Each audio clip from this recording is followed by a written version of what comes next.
It was a damp, gray November afternoon when Daniel Shepard, a billionaire known for his ruthless business acumen, found himself wandering through the streets of his city. The weather mirrored his mood, cold, dismal, and restless. Despite all his wealth, Daniel felt a gnawing emptiness that no amount of acquisitions or accolades could fill. His ex-fiancée, Victoria Hartwell, was set to marry Ethan Mallory, a banker whose family rivaled Daniel's fortune, in a week.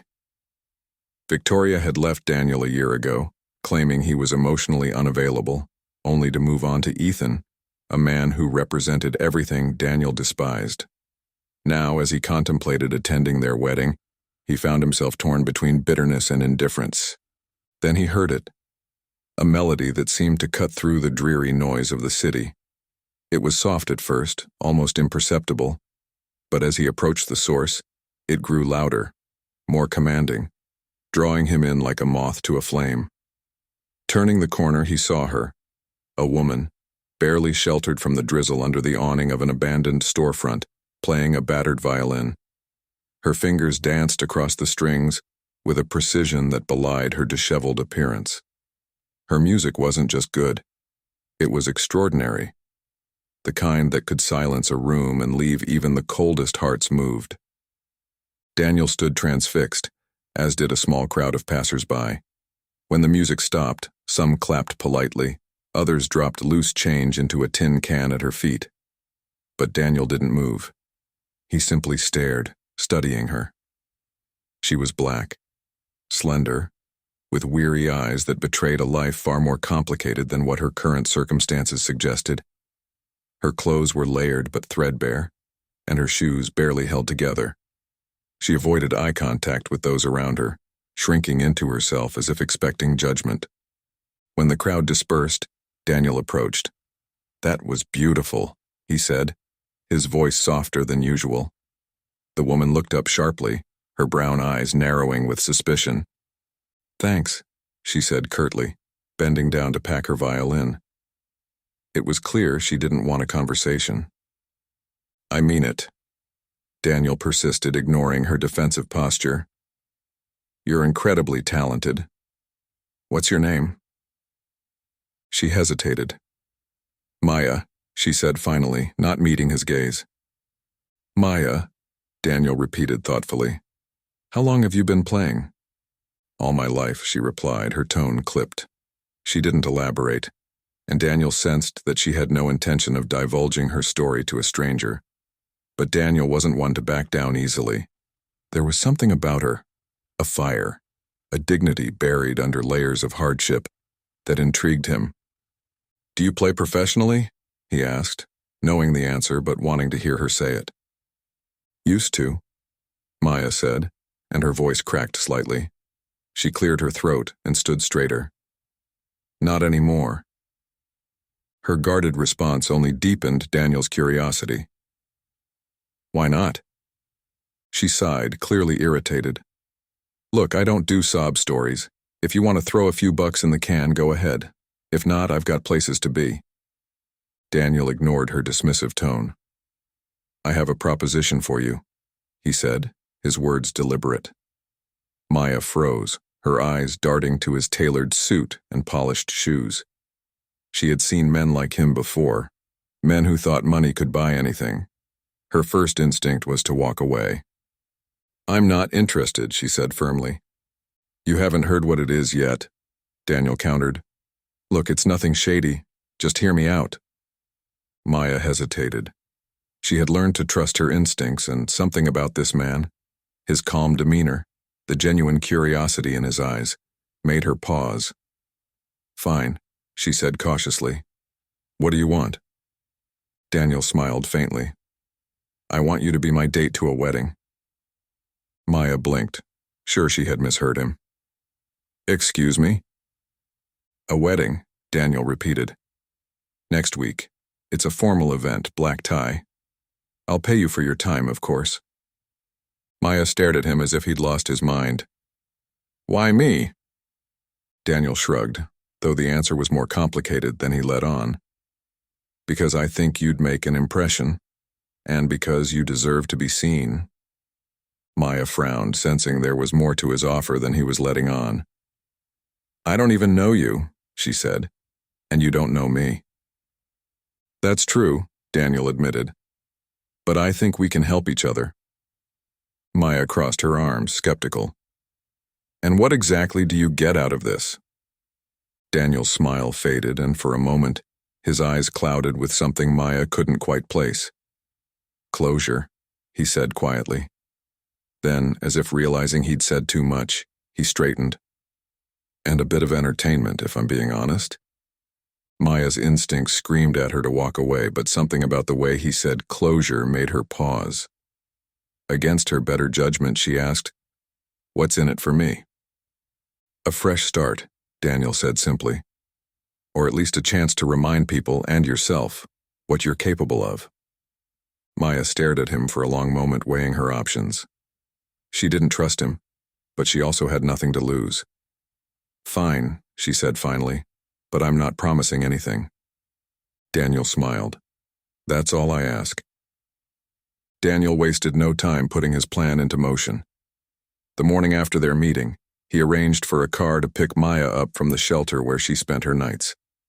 She was hesitant about the whole arrangement, second-guessing her decision to trust a man whose world seemed a universe away from hers. Yet when the sleek black car arrived, driven by a polite chauffeur who addressed her as Miss Maya, she couldn't deny her curiosity. The car took her to a luxury hotel where an entire suite had been reserved for her. Maya stepped inside, her breath catching as she took in the sprawling space, complete with floor-to-ceiling windows overlooking the city skyline. Everything gleamed. Gold accents, plush furniture, and crisp white linens that felt more luxurious than anything she had ever known. A note on the table caught her attention. It read, "This is for you. Relax. The first step is realizing you're worth it." It was signed simply, Daniel. Maya felt a pang of emotion she hadn't expected. For years she had been invisible to the world, passed by on street corners as if she didn't exist. Now, someone was not only seeing her, but investing in her potential. Still, a part of her couldn't shake the feeling that she was being used as a pawn in Daniel's mysterious game. Her musings were interrupted by a knock at the door. A team of stylists filed in, hairdressers, makeup artists, and a personal shopper, all armed with tools of their trade. At first, Maya was overwhelmed by their attention. She wasn't used to being fussed over, and the idea of wearing designer clothes felt almost absurd. But the team worked quickly and professionally, their chatter filling the suite with warmth and energy. They didn't look at her with pity or judgment. They treated her like a client, an equal. Slowly, Maya began to relax. Her hair was washed and styled into soft waves that framed her face, while her makeup was kept natural, highlighting her sharp cheekbones and warm brown eyes. The personal shopper brought racks of gowns, each more dazzling than the last. Maya hesitated at first, unsure how to choose something so foreign to her reality. "Go with what makes you feel powerful," one stylist suggested. Tentatively, she reached for a floor-length silver gown. It shimmered under the light, its elegance understated but undeniable. When Maya finally looked in the mirror, she barely recognized herself. The woman staring back at her was poised and radiant, exuding confidence and grace. Her initial shock was followed by a deep sense of pride. She had always known that she was more than her circumstances, but seeing herself like this was a tangible reminder of her potential. For the first time in years, she felt beautiful, not just on the outside, but within. Daniel arrived at the suite later that evening to check on her progress. When Maya stepped out to meet him, he stopped mid-sentence, his expression unreadable. For a moment, he simply stared. "Well?" Maya prompted, a touch of insecurity creeping into her voice. "You look—" He trailed off, searching for the right words. "Stunning doesn't even cover it." Maya raised an eyebrow, crossing her arms. "Flattery will only get you so far." Daniel chuckled, regaining his composure. "I'm serious. You're going to turn every head in that room." Then his tone softened. "But remember, this isn't about them. It's about you. Maya studied him carefully, still trying to decipher his intentions. Why are you doing all this for me? She asked. What do you really want out of this? Daniel hesitated, his confident demeanor faltering for the first time. Because I know what it feels like to lose everything, he admitted quietly, and because I believe in second chances. His honesty took Maya by surprise. She wanted to question him further, but before she could, Daniel's phone buzzed, pulling him back into his corporate world. We'll talk more on the way to the wedding, he said. For now, just trust me. As the stylist packed up and left, Maya found herself alone in the suite, staring at her reflection. She couldn't shake the feeling that Daniel was hiding something, but for now, she decided to play along. This was a chance to reclaim a piece of herself, even if it came with strings attached. Later that night, she slipped into the gown, paired it with silver heels, and stood before the mirror one last time.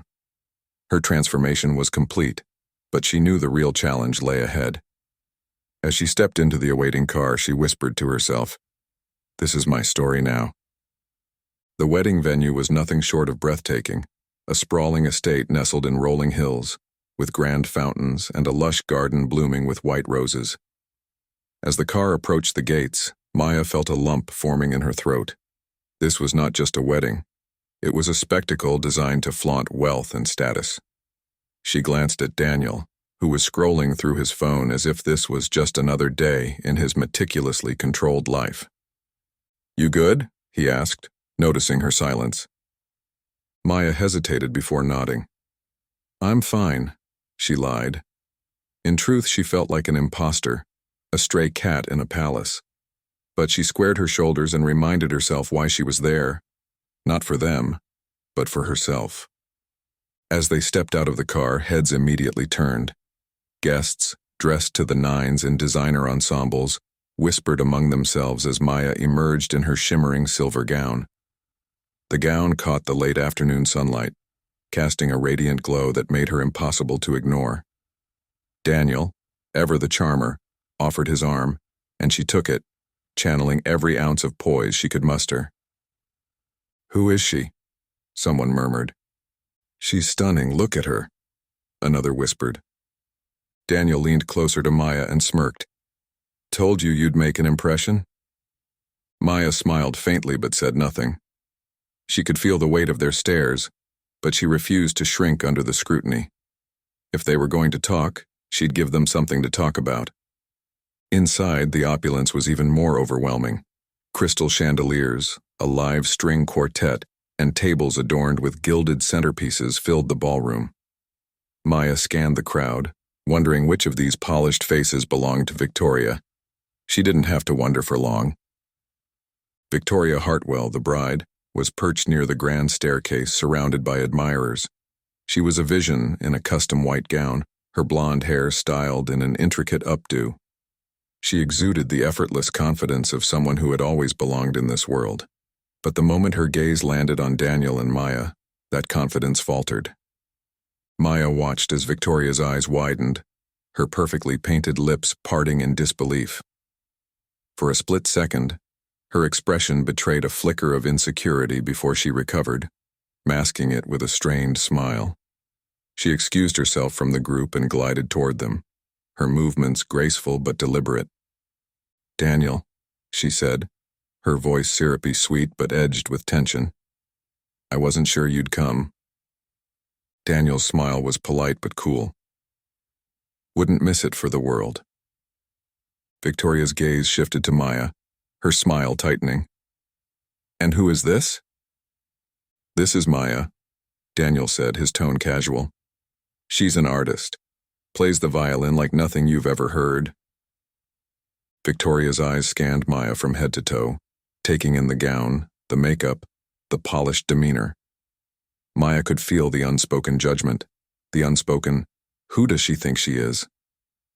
"Well," Victoria said after a pause, "welcome. I hope you enjoy the evening." But the way she said it felt more like a warning than a welcome. As Victoria walked away, Maya turned to Daniel. "She hates me." "No," Daniel said, his tone amused. She's threatened by you. Maya frowned.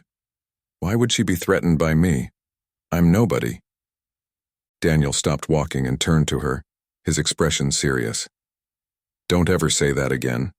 You're more than somebody. You're remarkable, and everyone in this room knows it, including her.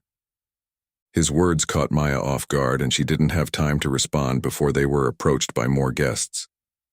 For the next hour, Daniel introduced her to his acquaintances, business moguls, politicians, and socialites. Maya held her own, answering questions about her music with practiced grace, even as she dodged inquiries about her background. She felt the tension in the air, the silent calculations as people tried to place her in their social hierarchy. The turning point came during dinner. Victoria, unable to contain her jealousy, approached their table under the guise of making conversation. So, Maya, she said, her smile brittle. Daniel mentioned you're a violinist. Where did you study? Maya hesitated, knowing this was a trap. I didn't, she said honestly. I learned on my own. Victoria raised an eyebrow. Impressive, though I suppose formal training isn't for everyone. The insult was subtle but sharp, and Maya felt the sting. Before she could respond, Daniel leaned forward, his tone cutting. It's not, he said. Some people don't need a fancy pedigree to be exceptional. Victoria flushed, clearly unprepared for Daniel to defend Maya so openly. She muttered something about checking on the cake and walked away, her composure slipping. Maya turned to Daniel, her voice low. Why are you doing this? Why bring me here just to make her jealous? Daniel's expression softened. It's not just about her, he said. It's about you showing the world who you are, and maybe reminding myself of who I am. Maya wasn't entirely convinced, but she let it go. For now, she decided, she'd play along. She had no idea what lay ahead, but one thing was certain, this night was far from over. As the evening progressed, Maya began to settle into the surreal environment. She had survived Victoria's passive-aggressive jabs and the probing questions of the elite guests, and she felt a flicker of pride in how she had held her own. Yet she couldn't shake the nagging feeling that this was all a performance, orchestrated by Daniel for reasons he hadn't fully disclosed. Her doubts resurfaced every time she caught Victoria glaring at her from across the room. Dinner was followed by speeches, long, self-congratulatory toasts from Victoria's father, the groom's business partners, and other guests, each more tedious than the last. Maya's mind wandered as she stared at the ornate centerpiece on their table, wondering how much it cost and how many meals it could buy for the homeless shelter she frequented. Just as she was debating whether to sneak out and call it a night, the master of ceremonies announced the evening's entertainment, a celebrated string quartet flown in from Europe. The quartet began to play, their music elegant and refined, but something about it felt lifeless to Maya. It was technically flawless, but lacked the soul that made music truly transcend. She closed her eyes and let the notes wash over her, imagining how she would have played it differently. Suddenly, there was a commotion at the front of the room. One of the violinists had stopped mid-performance, clutching his chest. The room buzzed with concern as a medical professional rushed over to assist.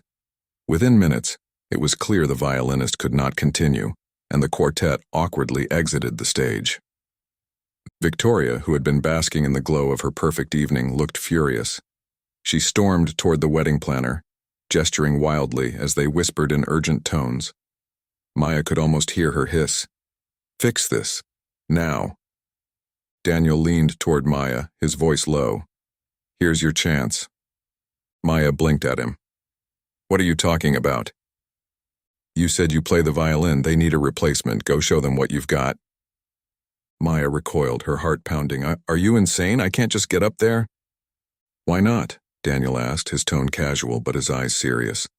You've been playing for years. This is your moment. Maya shook her head, panic rising. I'm not dressed for it. I don't even have my violin.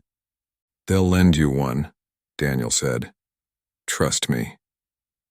Before she could protest further, Daniel raised his hand and caught the wedding planner's attention. Maya can play, he called out, his voice cutting through the noise. Heads turned, and Maya felt her stomach drop. The planner looked skeptical but desperate. She glanced at Victoria, who threw her hands up in exasperation and nodded as if to say, "Fine, just fix this disaster." The next thing Maya knew, she was being escorted to the stage. A violin was thrust into her hands, and the eyes of 100 strangers bore down on her. She took a deep breath, her fingers trembling as they brushed against the strings. It had been years since she had performed for an audience, years since she had felt the joy and terror of bearing her soul through music. She closed her eyes, blocking out the murmurs and judgmental stares, and began to play. The first note was soft, tentative, but it carried through the room like a whisper. Then came the second note, stronger this time, followed by a cascade of melodies that flowed from her fingers as if they had a life of their own. Maya didn't stick to the traditional repertoire the quartet had been playing. Instead, she played a piece she had written years ago, back when her life was still whole. It was a raw, emotional composition, full of soaring highs and aching lows. The room fell silent, the guests mesmerized by the music's depth and authenticity.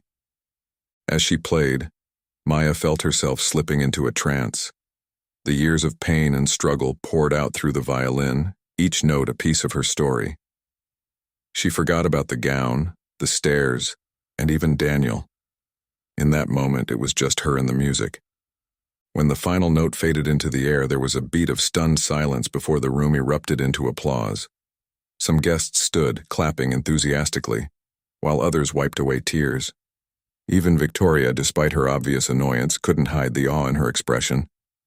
Maya looked up, her chest heaving, and saw Daniel standing at the edge of the room, his smile faint but proud.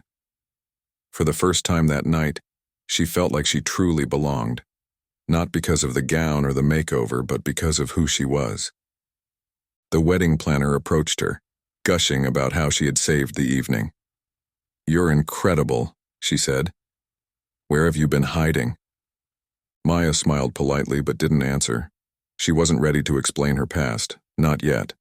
But as she stepped off the stage, violin in hand, she felt a spark of something she hadn't felt in years: hope. As the applause faded and the guests returned to their seats, Maya handed the borrowed violin back to the wedding planner and made her way toward Daniel. Her heart was still pounding, but this time, it wasn't from fear. It was from exhilaration. For the first time in years, she had felt like herself again. No judgments, no shame, just the pure, unfiltered connection between her and her music. Daniel was leaning casually against one of the marble pillars at the edge of the ballroom, sipping a glass of champagne. His eyes met hers as she approached, and there was something in his gaze that stopped her in her tracks. Pride, admiration, but also something else, something deeper. She brushed the thought aside and crossed her arms. "What the hell was that?" she demanded, her voice low enough not to draw attention, but sharp enough to convey her frustration. "You were amazing," he replied, unfazed by her tone.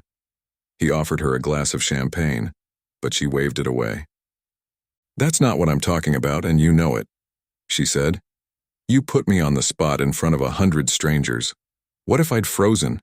What if I'd humiliated myself?" "But you didn't," Daniel said, his tone calm but firm. "You proved to everyone in that room, and to yourself, that you belong here." Maya stared at him, her emotions swirling.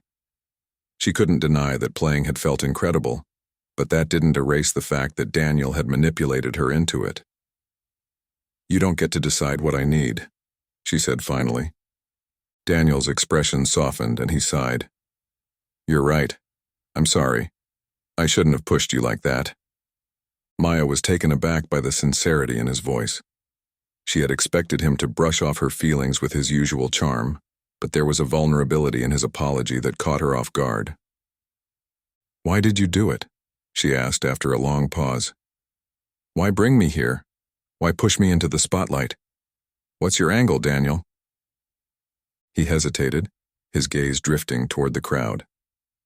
The party was back in full swing, the incident with the violinist already forgotten by most of the guests. But Daniel looked distant, as if he were somewhere else entirely. Finally, he turned back to Maya, his voice quieter now. "When I was a kid," he began, "I used to go to this park near my house. There was a man who played the piano there every Saturday. He wasn't famous or anything, just a guy who loved music. But every time I heard him play, it felt like the world stopped for a little while, like everything made sense." Maya frowned, unsure where he was going with this. "What does that have to do with me?" "You reminded me of him," Daniel said simply. "When I saw you playing on that street corner, I felt that same magic. And I realized, I've been so caught up in my own life, my own problems, that I've forgotten what it feels like to connect with something real." Maya's breath caught in her throat. She hadn't expected this level of honesty from him, and it left her unsure how to respond. "But there's more to it than that, isn't there?" she pressed, her voice softer now. Daniel hesitated again, his jaw tightening. "Yeah," he admitted. "There is."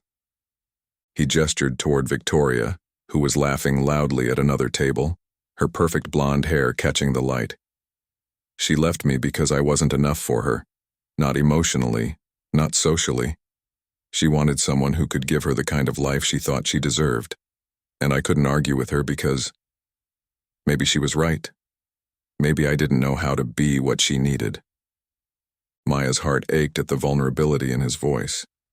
She had assumed Daniel was untouchable, that his wealth and confidence shielded him from the kind of pain she knew so well. But now she saw the cracks in his armor. "So you brought me here to show her she was wrong?" Maya guessed. Daniel shook his head. "At first, yeah, that was part of it. I wanted her to see that I'd moved on, that I didn't need her validation. But then I got to know you, and I realized this wasn't about her anymore. It was about you, about showing the world, and yourself, what you're capable of." Maya's eyes stung with unshed tears, but she blinked them away. She wasn't ready to let him see how much his words had affected her. "You still don't get to use me to prove a point," she said, her voice steadier than she felt. "I know," Daniel said, "and I'm sorry. But you're not just here because of me, Maya. You're here because you belong. Whether you believe that or not, it's the truth." Maya didn't know how to respond. She wanted to stay angry, to push him away, and guard herself against the complicated emotions his words had stirred. But another part of her, the part that had longed to be seen and valued, couldn't help but be moved. Before she could decide what to say, the band struck up a lively tune, and a voice called out, "Dance floor's open." Daniel extended a hand to her, his usual cocky smirk returning. "Dance with me?" Maya hesitated, but then she smiled faintly and took his hand. "Fine," she said, "but don't step on my toes." As they moved to the rhythm of the music, Maya found herself laughing for the first time in what felt like forever. For now, she let herself enjoy the moment, even as she wondered what lay ahead.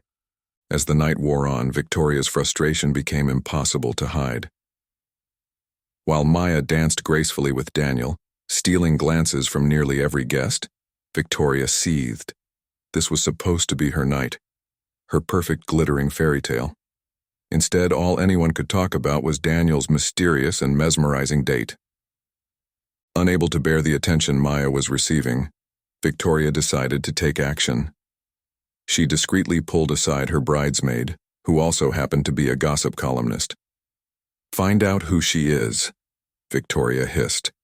"I want to know everything. Where she's from, what she's hiding, and why she's here." The bridesmaid agreed, sneaking glances at Maya as she slipped her phone from her clutch. A quick search of social media yielded nothing. "She's a ghost," the bridesmaid whispered back. "No trace of her online." Victoria frowned. "Then we dig deeper." Victoria wasn't subtle. She approached Maya later that evening with a syrupy smile, her tone laced with fake warmth.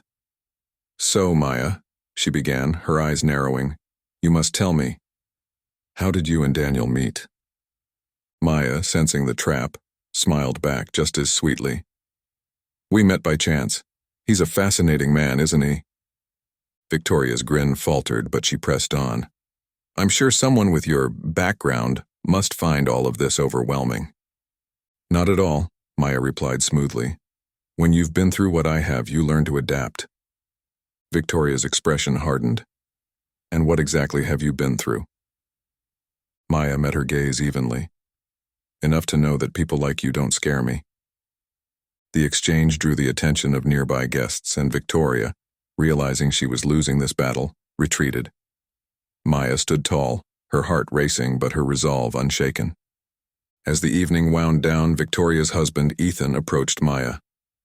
I couldn't help but overhear you talking about your music, he said. I think I've heard you play before, years ago, at a charity gala. Maya blinked, surprised. You were there? Yes, Ethan said, his tone thoughtful. Your performance was unforgettable. I always wondered what happened to you. Victoria, overhearing this, paled. Ethan, darling, she interrupted. Why don't we... No, Victoria, Ethan cut her off, his voice stern. This woman has been through more than most of us could imagine, and she's still standing. That's something worth respecting. For the first time, Victoria was truly silenced. Later, as the guests began to leave, Victoria's bridesmaid returned with a grim expression. I found out who she is, she whispered to Victoria. She used to be a renowned violinist, but she lost everything, her family, her career, after a tragic fire. Victoria's smirk returned. Perfect, she said. During a toast, she stood up and with a faux smile began recounting Maya's past as if it were a fun anecdote. The room fell silent as Victoria's words turned cutting, exposing Maya's homelessness. But Maya didn't shrink. She stood, her voice steady. Yes, I've faced hardships, she said, her gaze sweeping the room. But those hardships don't define me. What defines me is how I've risen above them. And I'd rather be here as myself than spend my life hiding behind a mask. The room erupted in applause, and Victoria, humiliated, stormed out. As the night ended, Daniel found Maya on the terrace, looking out at the stars. You handled that beautifully, he said. Maya smiled faintly. Thanks to you. Daniel shook his head. That was all you. He reached into his pocket and handed her a business card. This is a contact for a foundation that supports artists like you. I'll fund whatever you need to get back on your feet, but only if you want it. Maya stared at the card, emotion welling in her chest. For the first time in years, she felt like the future held possibilities. I'll think about it, she said, tucking the card into her clutch. Then she looked at Daniel, her smile genuine. Thank you. For everything. As she walked away, Maya felt lighter, as if the weight of her past had finally lifted. Daniel watched her go, a faint smile on his lips. Neither of them knew what the future held, but one thing was clear. They had both changed each other's lives forever.